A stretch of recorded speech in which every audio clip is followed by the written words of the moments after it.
avant de vous dire qui va gagner, il y a quelqu'un là, qui aimerait là, féliciter tous les enfants et tous les parents et tous les enseignants qui ont fait des cubes énergie, et je nomme Pierre Lavoie. Allô? Bien, d'abord, derrière chaque cube que vous avez fait, bien entendu, un effort.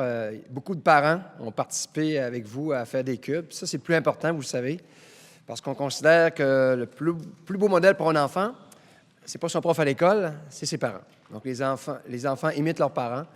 Dans les écoles, il y a des gens qui ont du jugement, qui sont les enseignants. Et quand ils voient apparaître notre programme des cubes, à chaque fois, ils nous disent « Oui, ça, c'est bon pour l'enfant ». Et ils le font rentrer à la maison. Et je suis fier aujourd'hui parce que d'avoir atteint un record de 105 millions de cubes, c'est 25 millions d'heures qui ont été pratiquées par les enfants, mais également des parents qui vous ont accompagnés. Ça, c'est très rassurant pour le Québec de demain. Vous savez, toutes les sociétés modernes, dans tous les pays riches à travers le monde, même maintenant les pays en développement, cherchent une solution pour faire bouger les enfants. Il arrive plein de choses qui viennent nous nuire. Le contexte social change. Ça veut dire que des fois, les deux parents se mettent à travailler. Il arrive aussi des iPads, ces petites tablettes qui viennent d'apparaître il y a seulement 6 ans, qui sont venus capter notre attention. On est capté parce qu'il y a des jeux, il y a toutes sortes de choses à faire là-dessus. Donc, on devient de moins en moins actif parce que notre environnement va se mettre à changer. Donc, toutes les sociétés à travers le monde cherchent une façon présentement de vous faire bouger, d'essayer de vous faire votre 1 heure d'activité par jour. Vous savez, c'est la norme. Vous devez bouger 1 heure par jour, 7 jours sur 7. Pour vos parents, c'est 30 minutes. Ne fouillez pas pourquoi les parents, c'est juste 30 minutes. Là. Ça devrait être 1 heure par jour aussi. Là. Mais tout ça pour vous dire que le Québec l'a trouvé. C'est le Cube Énergie. Je peux vous dire que la France a débuté notre programme, ça fait 4 ans. Toutes les provinces canadiennes, maintenant, ont des écoles qui font les Cubes Énergie. Les Américains devraient commencer l'an prochain à en faire également, ces fameux Cubes Énergie. On a trouvé un symbole qui n'existe pas, finalement, qui est dans votre tête, c'est dans votre imaginaire. Si on vous ferait colorer votre cube sur une feuille, chacun le voit différemment. On le voit rose, grand, petit, bleu. Mais l'important, c'est qu'il est un symbole. Derrière chaque effort que vous faites, vos enseignants avaient compris que le cube était démocratique. Ça veut dire quoi, ça? Ça voulait dire qu'il est égal pour tous. Ça veut dire que si vous êtes le meilleur coureur de votre école et que vous courez pendant 15 minutes, bien, après 15 minutes, vous faites un cube. Et si vous êtes le pire coureur de votre école, bien, après 15 minutes, bien, vous faites un cube également.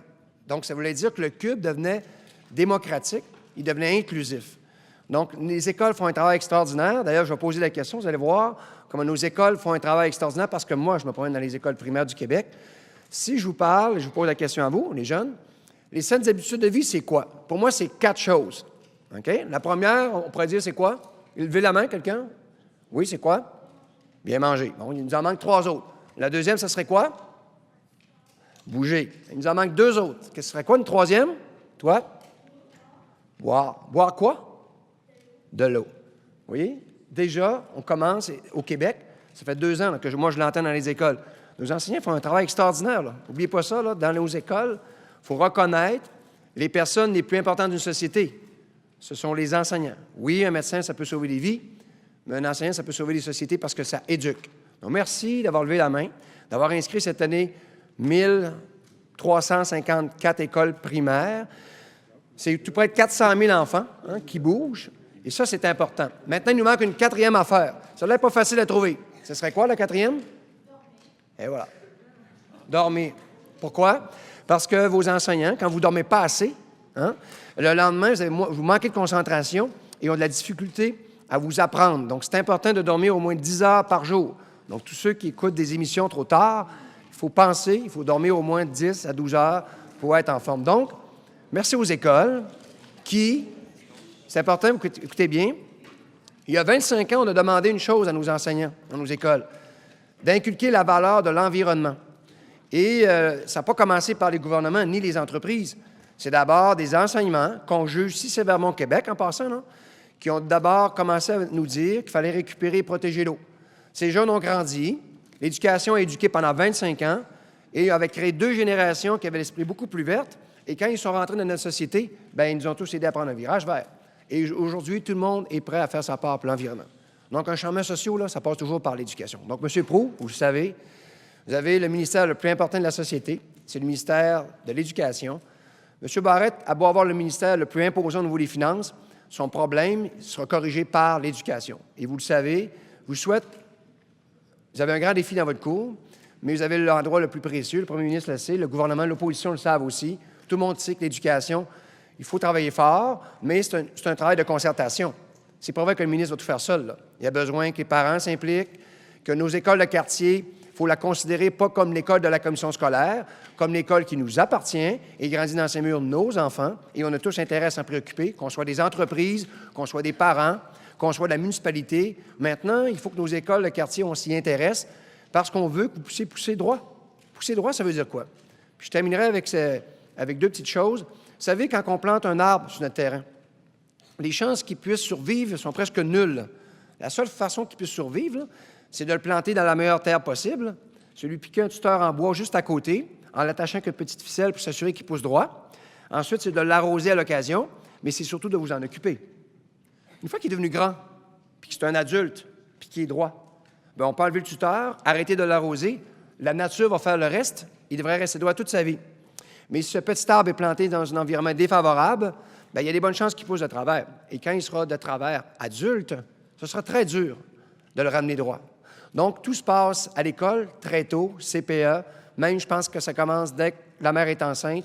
Donc, les gynécologues, les pédiatres sont préoccupés. On sait maintenant qu'on doit travailler en amont le plus tôt possible pour corriger un pattern qu'on voit plus tard, des maladies qu'on appelle syndrome métabolique. Monsieur le Premier ministre pourrait vous en parler, c'est un médecin. Tous ces problèmes qu'on voit chez l'adulte, on peut le corriger à la base. Oui, ça va prendre du temps. Mais nous, on a cru dès le départ qu'on pourrait faire quelque chose de grand. Vous savez, je voudrais terminer là-dessus par le CUBE, cette innovation que le Québec a trouvée. Le Québec, c'est une société brillante. On est parti de loin. Aujourd'hui, on forme dans les meilleurs ingénieurs au monde en aéronautique, en mécanique, en électrique. On est dans les meilleurs médecins au monde après les Américains. On a 2 ressources renouvelables qui nous appartiennent, l'eau et la forêt. Il y a des pays qui en voudraient une, on en a 2, nous. La capacité du Québec est inouïe. Et aujourd'hui, je vois dans le ciel voler un avion qu'on appelle Bombardier. Vous savez que dans le monde, il y a 2 autres endroits où on construit des avions au complet. C'est Toulouse en France et Seattle aux États-Unis. La 3e société moderne, c'est le Québec. Donc, on voit ce joyau qui est un des plus bels appareils au monde. Bien, c'est les Québécois qui l'ont construit, c'est des ingénieurs. Moi, je pense qu'on peut réussir au Québec. Et je considère que le Cube Énergie, le Québec a innové en trouvant un symbole fort qui fait qu'on crée des nouvelles générations qui auront des nouvelles approches. Donc, merci aux parents d'avoir appuyé massivement vos enfants. Et quand j'ai vu notre indicateur atteindre 105 millions de cubes, ça m'a rassuré. Oui, à l'occasion, il y a des parents qui les appellent les maudits cubes. Hein? Des fois, ils vous disent ça, vos parents, les maudits cubes? Oui, hein? Oui, je sais. Vous le savez, c'est normal. Puis, je vais vous compreniez une chose. Vous savez, le soir, quand on écoute la télévision, on écoute une émission qu'on aime. Un exemple, moi, j'aime bien, tout le monde en parle. On écoute la télévision avec ta conjointe, et là, les enfants sont allés se coucher, et là, on relaxe tous les deux, et là, ta femme te dit, « Pierre, tu as oublié de sortir la récupération. » Là, tu te dis, « Ah, la récupération. » On dit un petit mot juste avant récupération. Mais on se lève, et on va la sortir. Pourquoi? Parce qu'on sait que c'est important pour l'environnement. Donc, quand vos parents disent maudit cube, je sais qu'ils le font quand même parce qu'ils savent que c'est important pour vous. Donc, 105 millions de cubes, c'est un record. Merci aux enseignants. Continuez à faire un travail exceptionnel pour nos écoles. Monsieur le ministre, continuez à faire un bon travail également.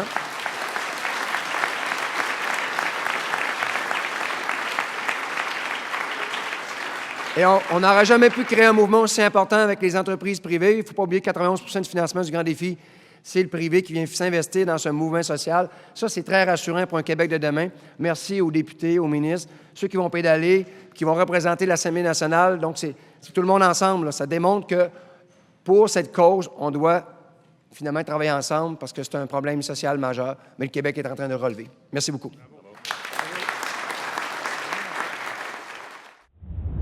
Wow, vous en avez fait des cubes énergie! On est super fiers de vous. On est aussi contente que vous avez eu du plaisir à bouger. Et surtout, gardez votre corps en santé. Lâchez pas et continuez de bouger toute l'année avec Subito Texto et Télé-Québec.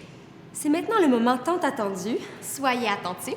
On va dévoiler le nom des écoles gagnantes qui vont participer à la grande récompense.